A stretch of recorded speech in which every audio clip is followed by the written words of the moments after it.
What's up, what's up, what's up, my friends? Welcome. Get ready. Grab a snack and a bevy. It's time for you and I to have a chit-chat. Straight up facts. Tell it like it is.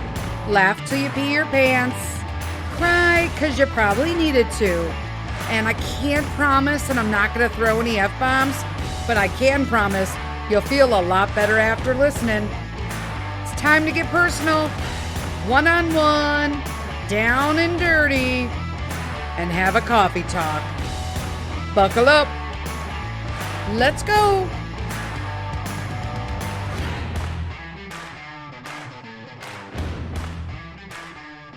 Hello, hello, hello, my friends. Happy Saturday. I hope you have a good bevy, hot, cold, whatever suits you. But it's time for a coffee talk. Okay, so first off, right off the bat, I want to talk about all of the awesome messages that I'm getting from everybody regarding last Wednesday's episode of what I don't even know what it's called. What's it called? It's called listen, I record these a lot, okay? It's called It's a Real Thing. And it's kind of a breakout of the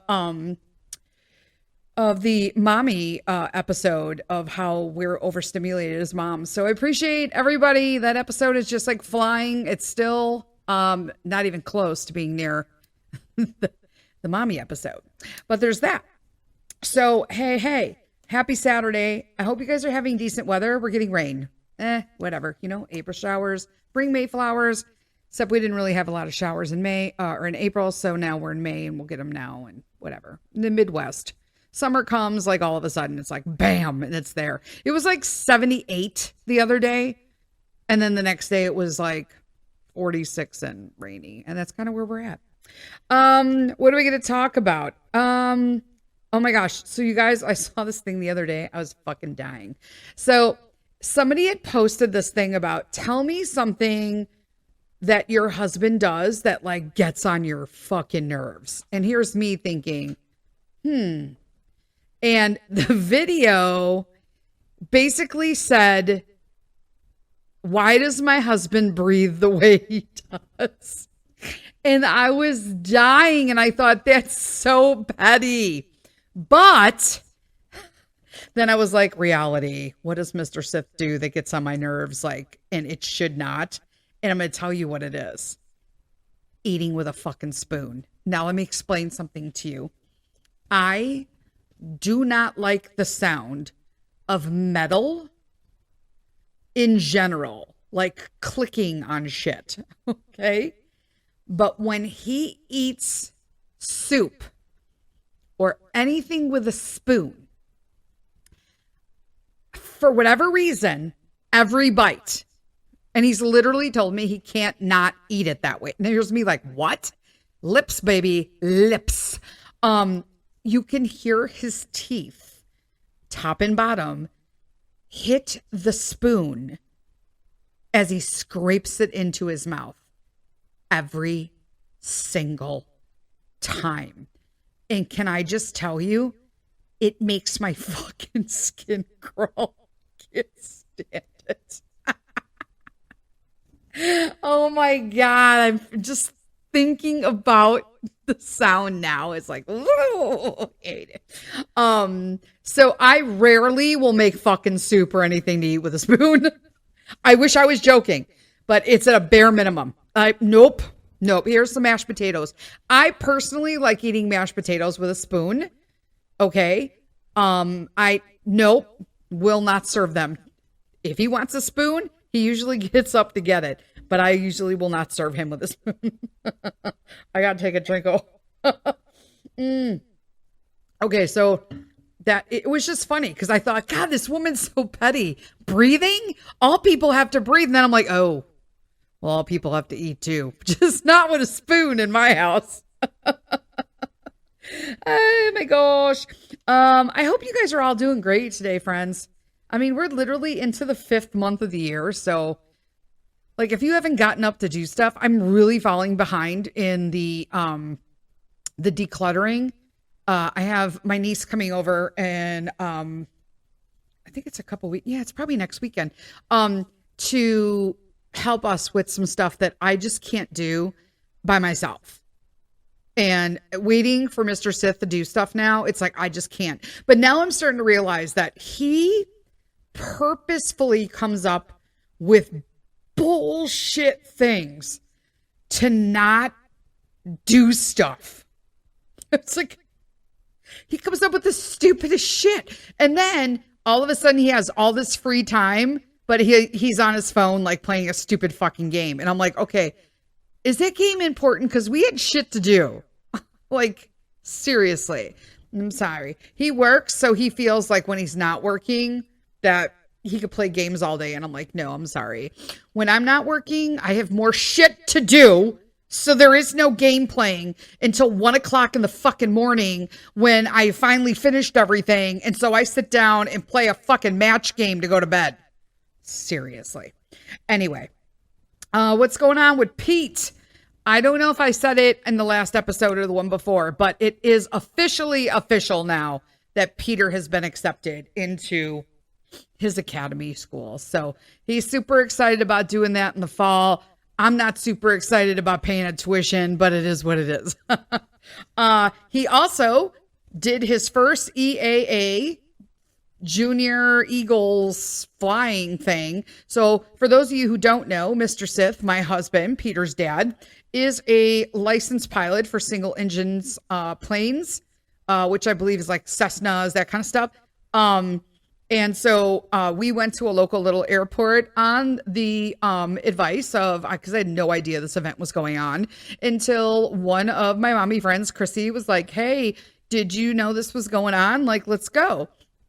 And so we couldn't match up at the same time. It was like a sold out event. I like literally signed up like 3 days before. But I got a time spot early and they were coming in later in the afternoon. So we wound up actually kind of just like touching base as we were leaving. They were coming. So it all worked out. But yeah, it was a really nice event. And we had a nice pilot. They all volunteer their time and their planes to like take the kids up. And we thought it would be a problem that Peter wouldn't want to go up by himself without Carl. And I was like, that's Daddy, by the way, Mr. Sith. And but he did not. He was like all excited to be able to go on with like 2 other kids. And so it was pretty cool. Pilot took him up. Pete like volunteered to sit in the back. Another girl sat in the front. There's another boy in the back with him. And they flew really cool from where we were at Galt Airport at the time in Illinois, where they flew from Galt Airport to Richardson Farm, which has a ton of tulips. They couldn't find it, which is confusing to me. I'm like, what do you mean you couldn't find the farm? It's the colorful one. And then from Richardson's Farm, they flew to Lake Geneva, which is Wisconsin, because we're in Northwest. And then back down to the airport. So like 15, 20 minutes. It was pretty cool. He was super excited when he got off the plane. He was all smiles. And I was like, look at you. And so he was all excited. So he wanted to be signed up for their Junior Eagle Club or whatever it's called. So we did that. So now he's got like a number and him and Daddy could do stuff. So there's that. What else do we have? And so Peter, so those of you who follow me on social media, I'm only on like basically Facebook and Instagram. I just transfer over. I don't really get Instagram, guys. I'll be honest with you. I'm kind of old school. So I just transfer shit over. But I posted on Facebook that Peter had a thing that he was going to do this year. It's like, we're trying new stuff. Last weekend, he tried out skating, for ice roller skating. He's super uncoordinated, peeps. Okay. So for him to put on a pair was huge. And then he was on the carpet for a little bit. And then I was like, if you take one ring around, like go one lap around the ring here, like we'll talk about Legos. And he was like, done. So he did it. And he fell once, but I think it's because of his posture. He leans forward too much and he like you can't keep your balance when you're leaning forward on a pair of skates. But I think he would do better with blades next time. So I think if I can get him back on, put blades on him and see if he finds that easier. And then if I can get him used to that, then I can slip him into the ice rink. You know what I mean? So we can do some hockey. But he had a good time skating with that. So I was like, whatever. So one of the things that he picked that he is trying this year, we gave him some options. Oh, here I go again with this. Allergies are fierce this year, my friends. Sorry about that. Man. Sorry, I hope that wasn't too loud. But my voice is poop. My nose is clear, so I know it's not like whatever. It's all my eyes. And then I was out in the yard a little bit earlier, and it was like, I feel just icky in my yard right now. Like, this is the ick time for me with allergies, and they're brutal. So I've never had allergies this bad ever. They've always been, this is the worst time for me, but never like to the point where they bother me when I get up, when I go to bed throughout the day. They like burning or itching. It's horrible. And they're super dry, which I've never had. So that aside, carry on with the story, Denise. So we gave him some options of things he can do. And he chose horses. So we signed him up for equestrian because, okay, so it was so crazy how it all worked out because Peter's tutor that I've talked about for his ideas and super habits class, ideas and super habits, which he just got out of. That was like a co-op class, but she did it privately this time in her home. So that worked perfect. It was him and another student, and it was fabulous. She even made like little yearbooks for them of everything they did from the year. It was so cute. I love her to death. But if you are interested in ideas on how to foster growing an idea and researching stuff and how your kids can look up information and learn to cite sources. And I mean, these are skills that he's going to carry through college with him that he'll need for that, right? Because everybody got to write a paper. There's no such thing as it not being too early to start learning how to cite sources and look up information. So if you are interested in any of that, you can always go on Amazon under Dr. Cheryl with a C Peterson, and it's ideas, IDEAS, capital letters. And she has a workbook with little tips, and she's also written a book also about her experience in the educational system. So there's that. Boop, boop, little toot toot for Dr. Peterson. But she has a horse, and she always has a friend's horse over because the horses like each other. And I guess her friend that owns that horse had some openings to start doing lessons again. And she's all certified and all that kind of stuff. And I was like, hey, that's so crazy because Peter wants to do that. And she was like, oh, well, call this person. And so we did. So he just had his first lesson in the equestrian arts, I guess. But just like learning safety and name and horse anatomy and equipment names and stuff like that. He had the what is it? Quick release knot. He had that down pat because hello, Boy Scouts, right? So, or sorry, Scouts America. Don't even get me started. I'll probably go on a tirade about that in a minute. So I was like, hey, right? So he really liked it. He had a great time. I need to stop saying, I literally caught myself doing that 6 times already. So he had a good time. He had a good time and he did really well and he focused. He got a little tired at the end. He did learn his first harsh lesson. I don't do horses. I don't do big animals because I feel like I'm too risk management worried all the time about like what the risk is involved in this or that or this or that. And so I just can't ever be relaxed around large animals. And horses are really funny. I'm not saying that you can't I could probably get great therapy from a horse. However, I'm too high strung inside and a worry wart about it. Like I fear their power, which I guess is a good thing, but I also don't want to freak them out. You know what I'm saying? No, I'm saying. So she was telling him that you should never walk like in front of the horse or behind them because they can't see you. Obviously, they're not cyclopses, right? They got eyes on either side of their head. So why don't you like be in that area so they know who the hell you are? So I'm like, that sounds like a legit rule to me.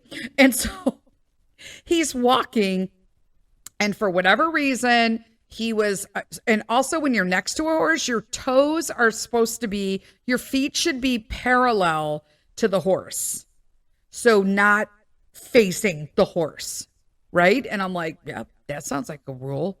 Sure. I mean, it seems odd, but yet that you would kind of like turn to the horse instead of having your feet in facing the horse. And Peter learned the hard way because he kind of got stepped on.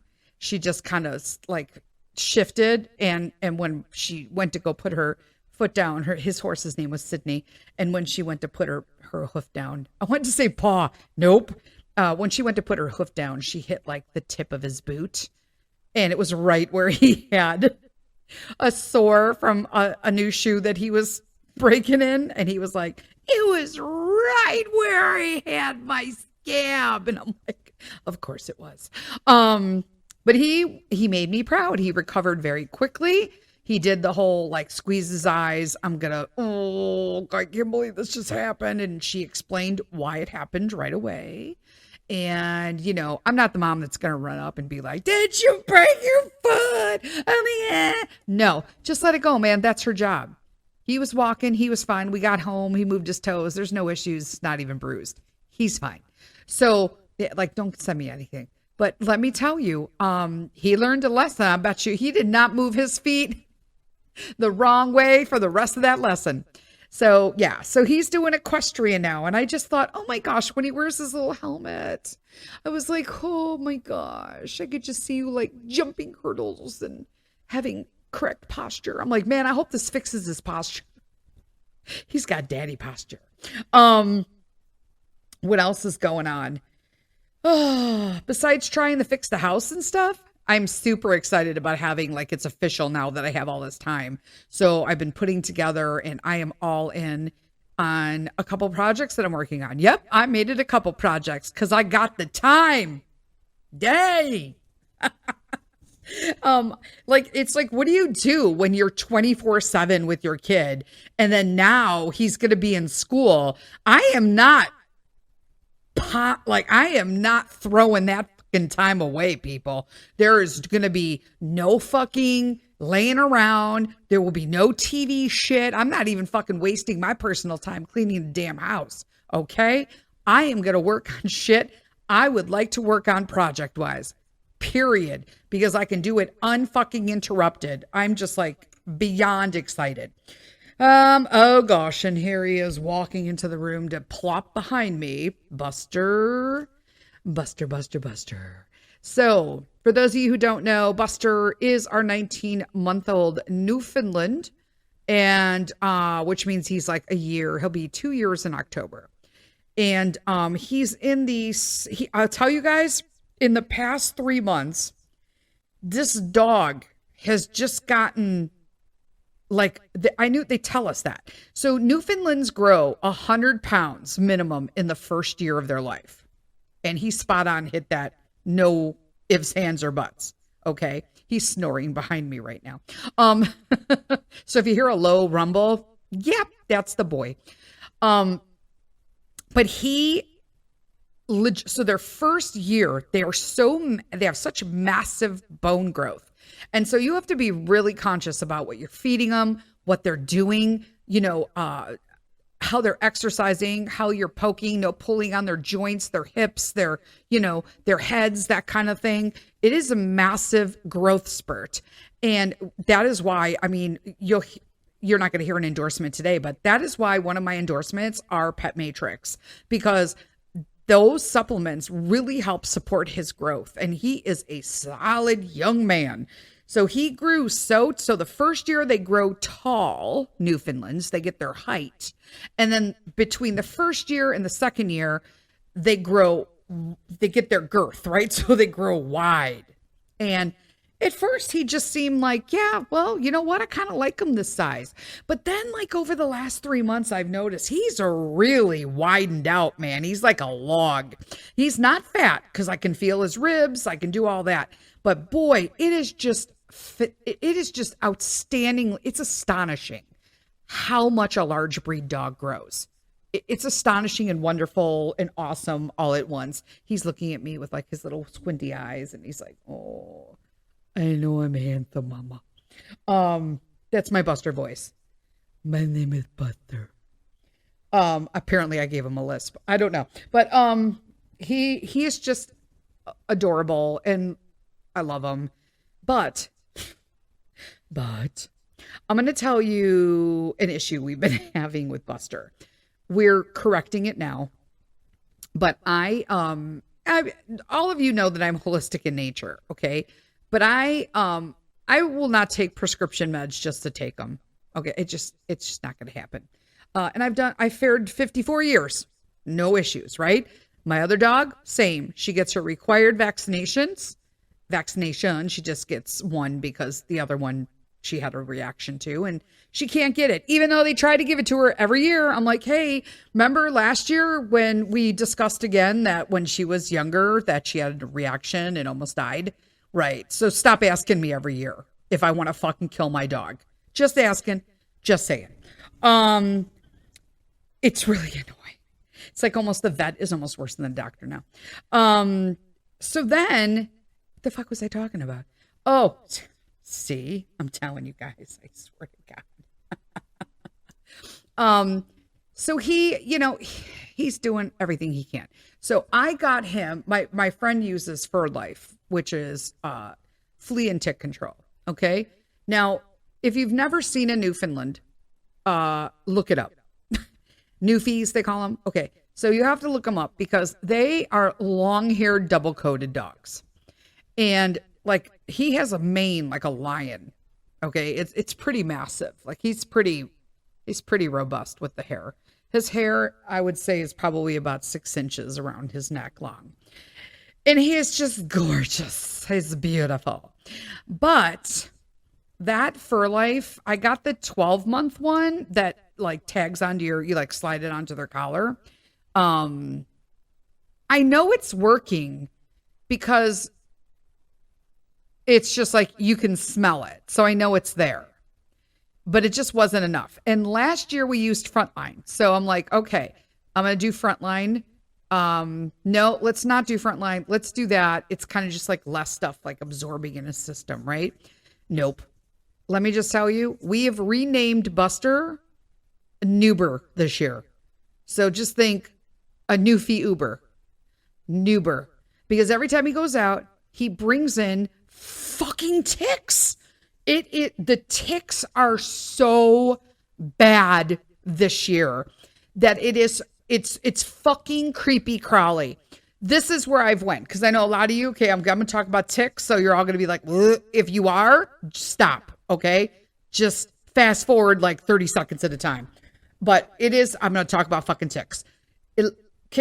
First off, they're just crawling, and I'm not like he's fucking like mass infested. He is not. But my yard is like surrounded, my lot, by arboree trees. The pencil like trees that are evergreen. Apparently they're called arboree. We call them pencil trees. But we think they're filled with ticks because he is in those fucking trees all the time, being nosy ass back there, because that's what he just does. And then he comes back in, and before we let him in, we have to go outside and literally take our fingers and shake him out, okay, to get as much shit off of him as we can. Sometimes there's little helicopters from the maple. Sometimes there's just little twigs from the fir tree. Sometimes there's ticks. One time he had, I don't even know what one time he had a spider web stuck on him. He put his head somewhere it shouldn't have been. The fucking web was just like stuck to him. And I'm like, oh, great. But like, it's just, I mean, he's a pup. He's still an adolescent. So it just is what it is. I mean, he has to go outside. You know what I'm saying? Just like you can't expect these dogs to always be clean. You have to have tools to keep them clean. We knew that going into it. So I'm not complaining, but it's like just really bad this year. So he comes in the other day, and then in the morning, Mr. Sith lets him out when he goes to work, and he's been sick this week, so he's been working from home, and he'll let him out really quick, and I know he's not checking him before he comes in. And so he comes, jumps on my bed to wake me up, and I'm like, "Oh, awesome. Awesome. My kid and my dog wake me up in the morning when I don't need to be up." And all of a sudden, like, I look down and there's like a tick crawling on me. I'm like, "Oh, come on." Because I know they're from him. They're coming off of him. And it happened a couple times to Mr. Sith too. It happened like once to him, or maybe twice to him, twice to me, once to Pete. I'm like, I've got lemongrass essential oil and I'm putting it all over my bed, like the mattress, around the mattress, because I'm like trying to create a barrier that none will be on me at night, because now I'm like, all fuck. It doesn't even matter in my house right now. All three of us, well, probably not Peter. So, but me and Mr. Sith literally feel like shit's crawling on us 24/7. But it's part of owning a dog. So when he comes in, and then every night and every morning, we try to like do the whole like, scratchy all the way from his head all the way around. And it seems that like right now he can't get, nothing is embedding on his body. And we're checking his groin because that's where there's like little hair, or less hair, I should say. But it doesn't look like they could get through the hair, which is a good thing. But so where they're winding up, because he's so nosy, is his head and behind his ears. So I'm like, okay. And it's so gross because you got to feel for them. So like every time I'm feeling, and I'll just be like, "Oh, yeah, it's one right there. It's right there." And then Mr. Sith will get the tick key. If you guys don't have a tick key, just Google it on Amazon and buy yourself some if you have issues or go camping. They're amazing. Okay. But I think we took a couple off that weren't engorged, but they also weren't attached. And then we took off 2 that were engorged today, 1 that was engorged yesterday, and they're just all on his head. And so I remove them, and then you cannot kill these bastards. Yeah, we have to burn them. And so before anybody tells me like, "You gotta get them tested, he's gonna have Lyme's disease." Okay, Lyme's is carried by deer ticks, and our problem is dog ticks. Or I guess we just figured out, a friend of mine, we were like, she's like, "What's a dog tick?" And in her part of the country, they call them wood ticks. So wood ticks and dog ticks are the same. They're black and sometimes have white little stuff on them. And deer ticks are brown and red. So there's a difference. So we predominantly are all dog ticks. So yeah, they do carry some disease, but my biggest concern is Lyme's, and Buster's not showing any sign of any issues. And when he's finished, I do a little lavender coconut oil mixture over any place that we've seen them if they were embedded. But we've taken them out completely. But I will tell you, we are freaked out. So we got the Frontline again because it's not enough. And before I get all the fucking messages about why isn't he on NextGuard, I'm going to explain to you, because I've already had some people think they were going to school me on this. NextGuard is for those of you who don't know, who don't have dogs, okay, NextGuard is a prescription for flea and tick, okay? However, there have been many, many, many cases, just like medication I would take or research for myself and family. I do the same for my dogs. And right now, I am uncomfortable with the results and side effects and the causes of seizure and death that NextGuard has had towards dogs to feel comfortable putting Buster on it right now. Now, that said, that if we continue to have this problem with the Frontline, okay, because we used Frontline last year and we didn't have any issues. If we continue this year, and we're going to treat our yard, and then I'm going to do it on a regular basis. I got like True Green coming out and all this other stuff. If we continue to have issues with it, then what I'm going to do is that because Buster is pedigreed and came from a breeder and is, health certificated, his parents, and comes from a line of, healthy champion dogs, and he is healthy, I would consider getting the NextGuard, because I know I didn't buy him from a bottom feeder or someone who used and overbred and didn't breed the dogs properly. So I would consider it then. But right now, I don't want it to be my first option. I'm kind of like working my way.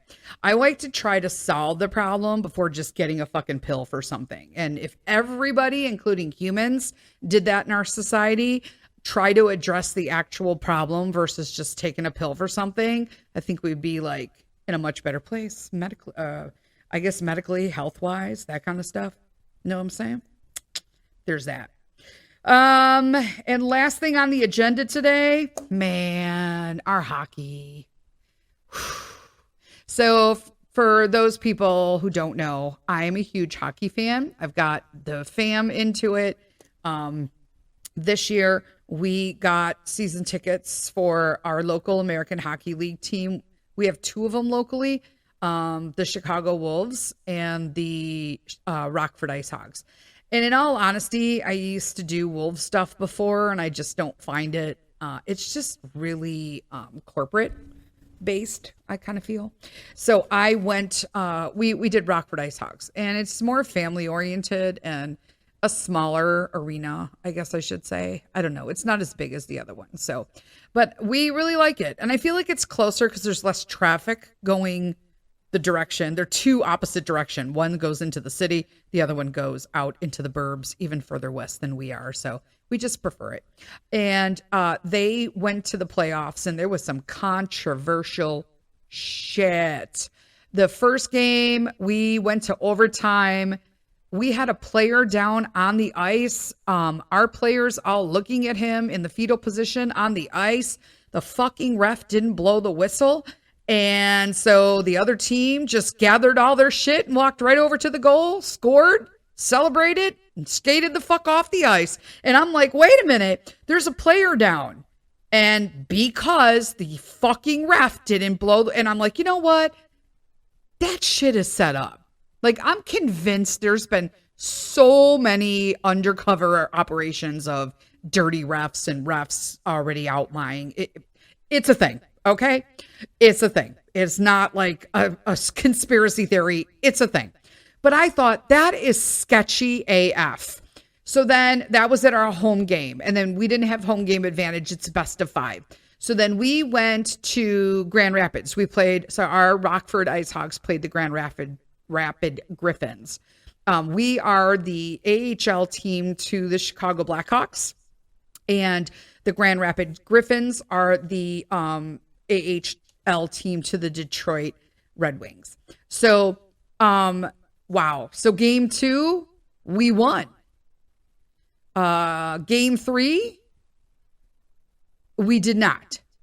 So now it's like 2-1. And I thought, this is awesome because now they can bring it back and we can tie it and be 2-2. And then no, it was 2-2. They won the 2 games in Grand Rapids. So they won. We lost the one home, and then we won 2 away, which is strange, but it is what it is. So it was 2-1, and I'm like, this is awesome. Or 2-2. Jesus, I can't even talk. Oh my gosh. We were tied, okay? And all we needed to do was, no, we were not tied. Oh my God, just scratch that whole fucking story. Goodness gracious. We lost game 1. We won, we lost game 2. We won game 3. It was 2-1. Oh my God, get your shit together. Finally, Denise. And then we came back for game 4. And if we won it, then we would take it to a game 5 and it would be all exciting in Grand Rapids to see who was going to the next round. Wow, that wasn't too, like, everyone's now like, we don't even care about hockey, Denise. But I do. So needless to say, our team played like shite in game 4. Like I don't even know. To me, it's like there were literally our own fans yelling, play like you want to win. I was like, yeah, right? I'm like, exactly. They played fucking horrible. And I know this sounds strange because you're a season ticket holder though. I'm not a team player when it comes to like dedicated to an individual team when it comes to hockey. I'm kind of like, I love the Rockford Ice Hogs, But they fucking deserve to lose that game, and they deserve to lose their playoff spot. Period. The Grand Rapids played a way better game. They played to win. They fucking won. And they deserved it. I was like, simple as that. No need to be mad, hating on Detroit fans. You don't need to do that. People are like, Detroit suck. And okay, yeah, Detroit might suck, but you know what? You don't need to be doing them. These people drove down from Grand Rapids, Michigan to see their team, hoping they'd clinch this section, and they did. Good for them. Good for them. I'm like, no, you can't be hating on them. Because there are a lot of times people get a little crazy, and I'm like, oh, don't do that. One day you're going to be in their fucking house. Do you want to be treated like shit? I don't like that. I do not like that. Oh my gosh. So next week is a Mother's Day. I'm going to be honest with you. Mr. Sith is not a big person for Mother's Day. Although we are having church, and I do know that Pete's kids group is doing stuff for me for Mother's Day. Just saying. But I booked me and my mom along with my friend and her mom. And we booked high tea with tea time with the sandwiches and all the good stuff for Mother's Day for a 75-minute little tea time. I thought that would be super fun. And I figured that if, and it's funny because my friend, so her, Cheryl, okay. So yes, it's the same Cheryl as Dr. Peterson. So she was telling her mom, and her mom said the same thing my mom. I don't really like tea. I'm like, then drink something else. She's like, that's what I told her. I was like, that's crazy. So I figured if all else fails, like my mom and her mom can bitch about not drinking tea, and me and Cheryl can have a good time. Happy Mother's Day. But I hope all of you moms are getting whatever you need, even if it's just alone time and peace and quiet. Seriously. But that's all we got for today. We will talk to you next Wednesday with another episode of Finding Calm in the Chaos. And until then, enjoy your day, peeps. Love you, friends. Lead with kindness. Bye.